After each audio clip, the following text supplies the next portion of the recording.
Next speaker on our final one before lunch is Jay Miller. Jay came to the first North Bay Python 2 years ago as his first tech conference ever, and submitted some talks to us this year as his first time presenting. So this is his first tech conference talk, and he's going to tell us about turning his podcast, Productivity in Tech, into a business using Python and stuff. Please make him feel welcome.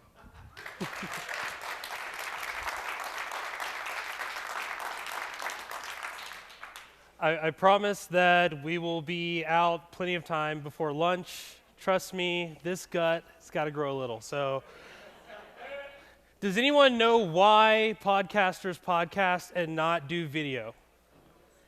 Because we're awkward on camera. That's the real reason. So, I've got to get myself into podcast mode, so I'm going to need some audience participation for this. Does anyone know how a lot of people start what we call a double ender in the industry? It's very similar to when you're at a news station and you're about to go on air. You often have a producer that says 5, 4, 3, 2. You never say 1. If you say 1, you're a noob and you need to get out. I'm kidding, no. All right. So podcasters do something similar, but we say a 3 and a 2 and a 1 and a clap. And that is to make sure that there's a large enough spike in the audio so that the audio editor, which, for me, is me, can also tell where the audio needs to be synced. So I want to get everyone involved with this. I'm going to say a 3, 2, 1, and everybody's going to clap. Okay, ready? A 3 and a 2 and a 1 and a...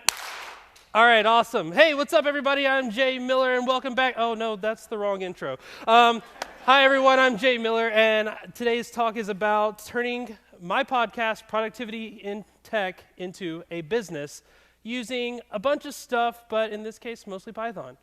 A little bit about my show, Productivity in Tech. It was started in 2014 as a way for me not to get fired from my day job. You see, I came from a military background where you were told when to wake up, when to eat, when to make sure your body was clean, and when to make sure your body was not clean. And because of that, I had to then learn how to sit at a desk and not scream at people when they did wrong things.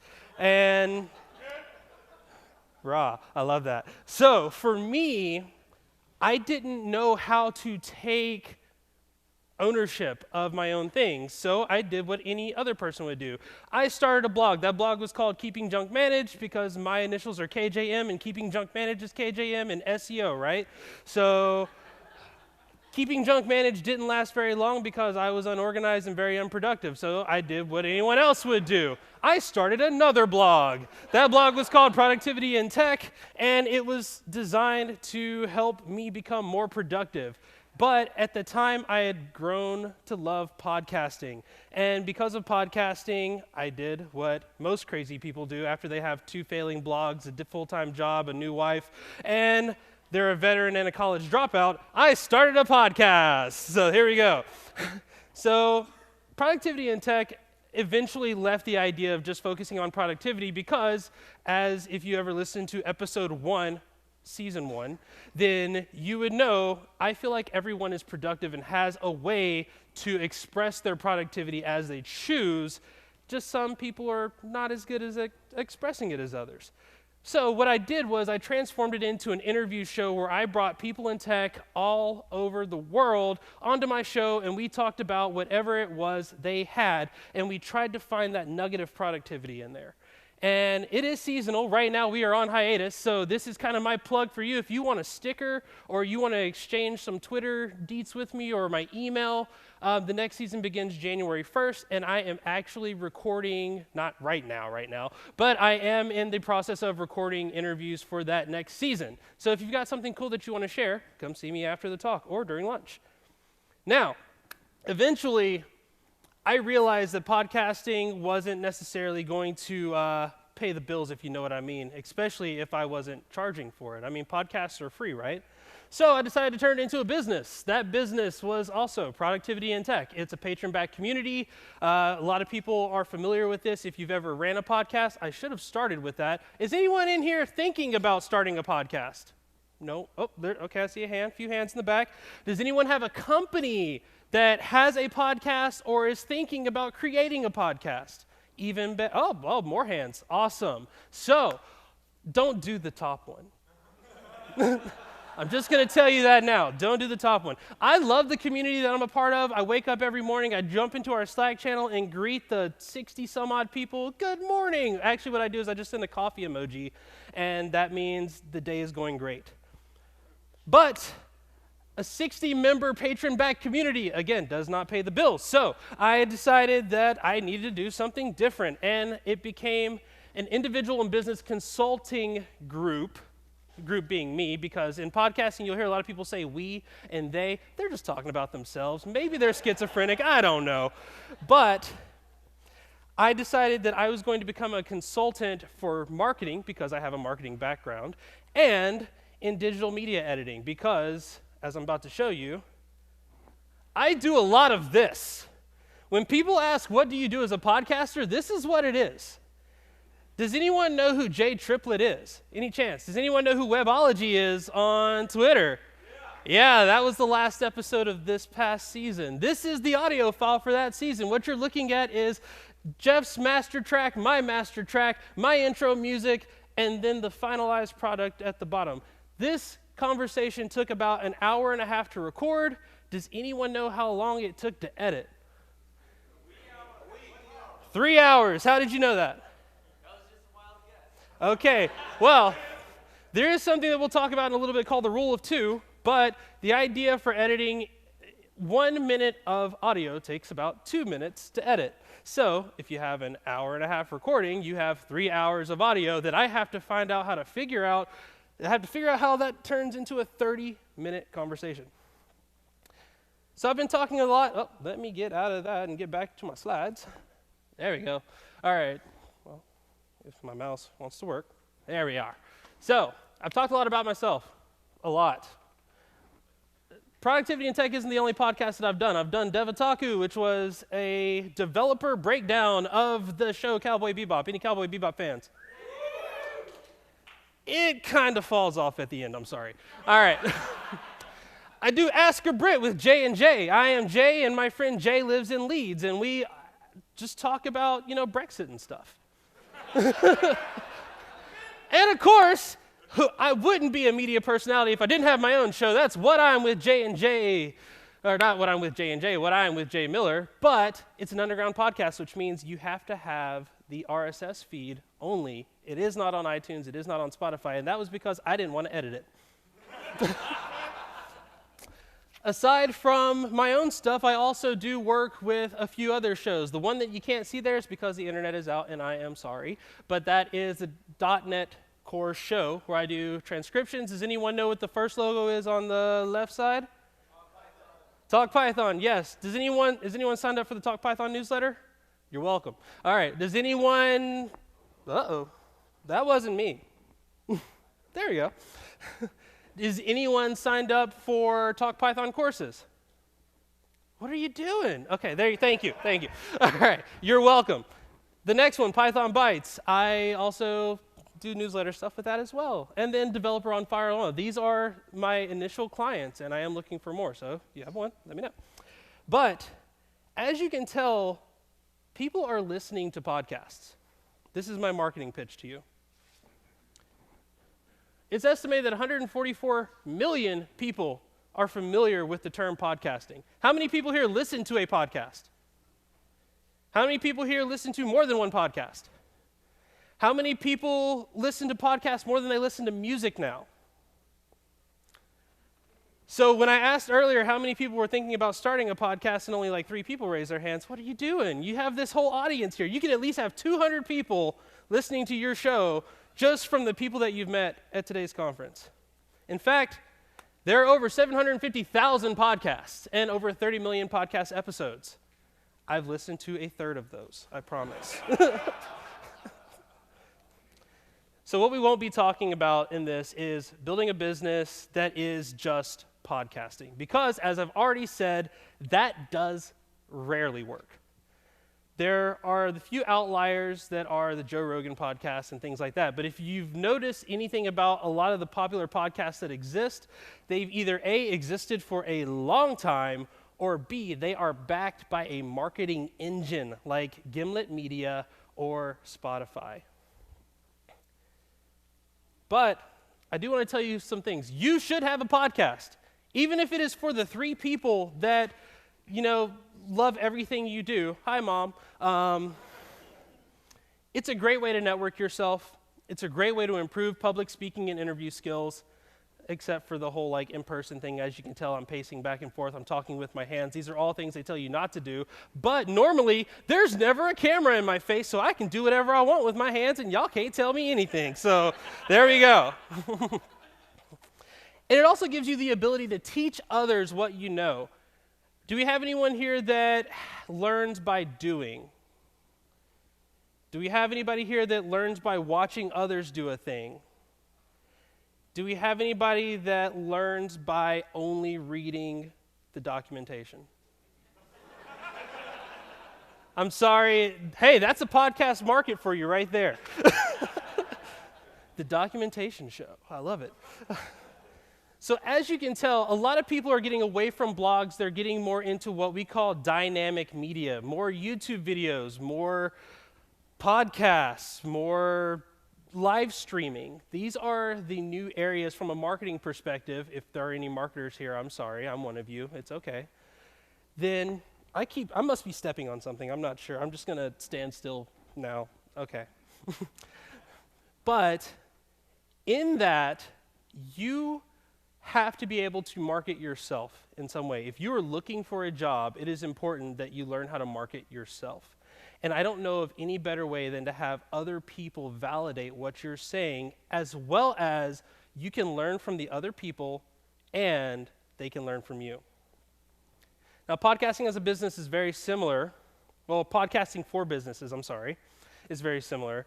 You can educate your existing and potential customers. You can position yourself in the industry as someone who knows a thing about a thing. And you can create brand awareness and ambassadors. Does anyone know what the best marketing conversion tool is to this day? Other than email, we won't talk about email at all. Well, we will a little bit later. Not Instagram. Close, though. No. Word of mouth, who said it? Someone said it back there. Awesome. I got a sticker for you if you want one.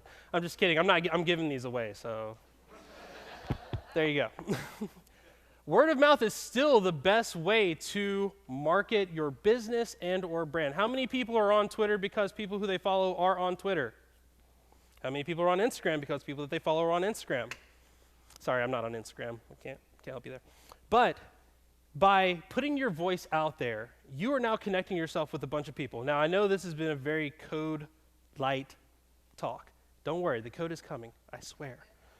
You're not going to like it when it comes. So, here's the thing. Do not start a podcast with the expectation that you will directly profit from it, because you will not, unless you have a giant marketing arm or you have a bunch of people that really love you and want to give you money. It is. And also, it's time consuming. Like I said, double enders are hard. A double ender, for those that don't know, is me recording my end locally, having someone on the opposite end of the world record their stuff locally, then sending their file to me on Dropbox. Then I have to sync that stuff up, do a bunch of cutting and pasting and moving things around and getting it to the point that everyone can listen to it without wanting to stab themselves in the ear canal. Social media is another thing. If you really want to market your podcast, you got to focus on social media. You got to be out there. You got to publish daily. You've got to constantly let people know, I have a thing, you should listen to it. Consistency is key. Honestly, most podcasts, less than 15 episodes in their entire run, including a few that I've done myself. Most podcasts also make $0. In fact, you'll actually spend money doing podcasting.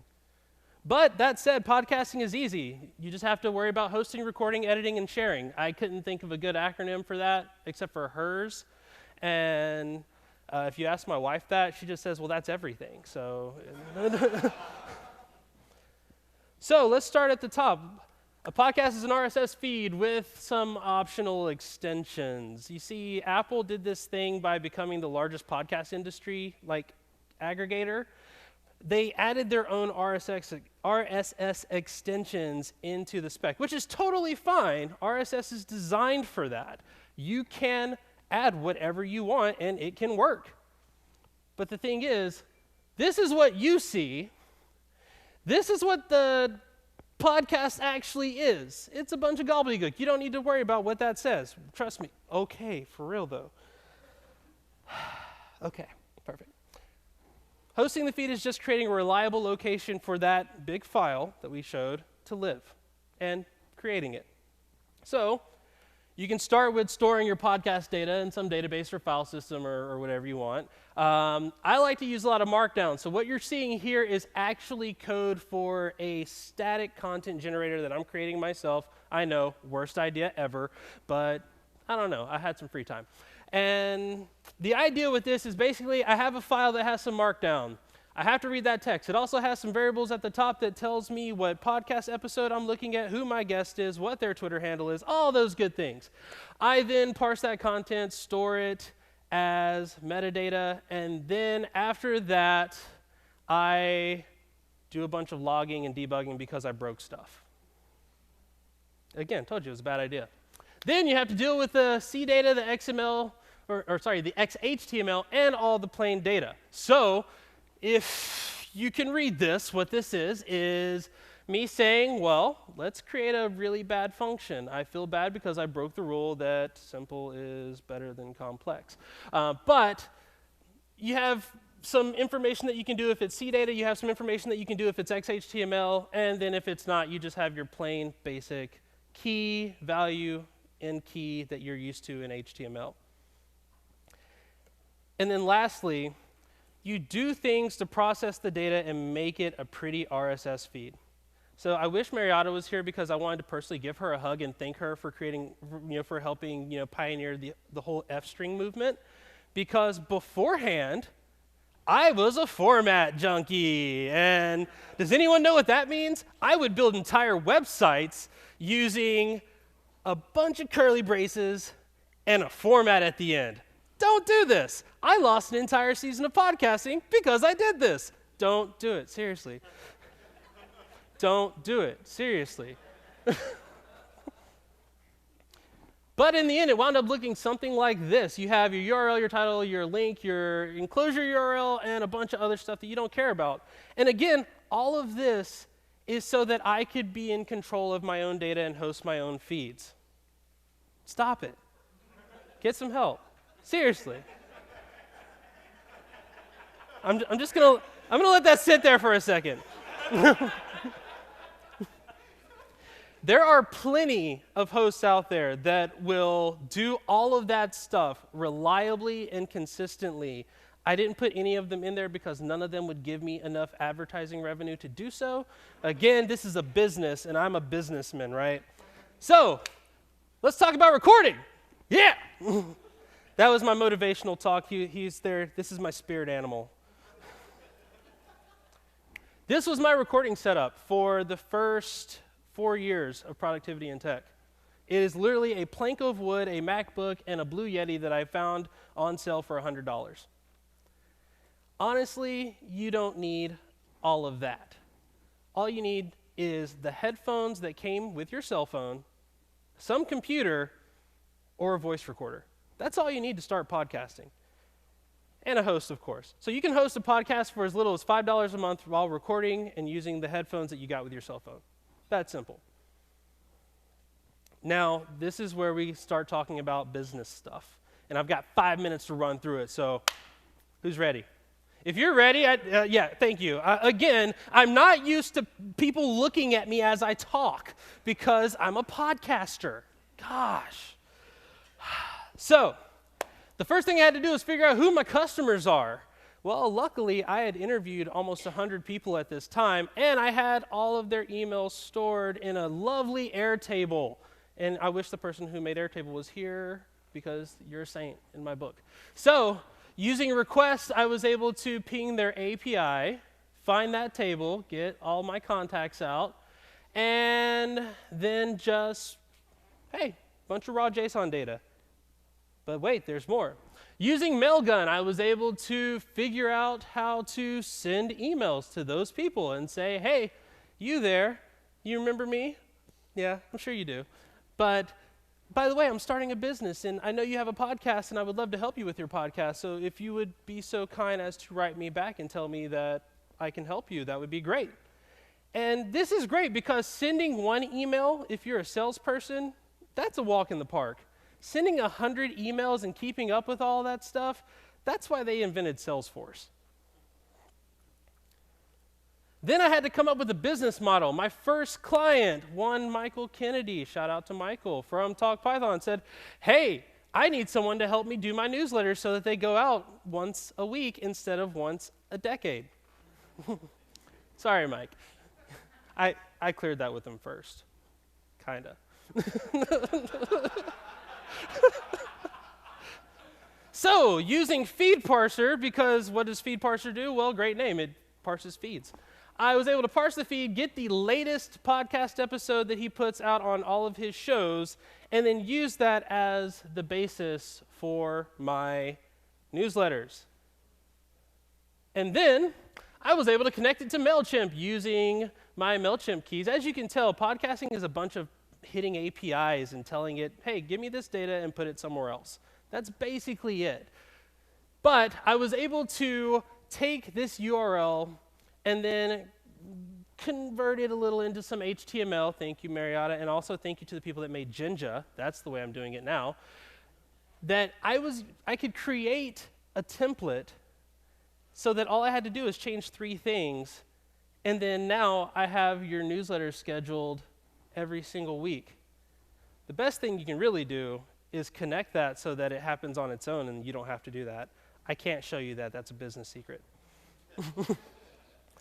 So the one thing that I always hear from podcasters is you should do transcriptions. It's great for SEO. Whoever created that phrase needs to be slapped very hard. Transcriptions are great for accessibility. How about that?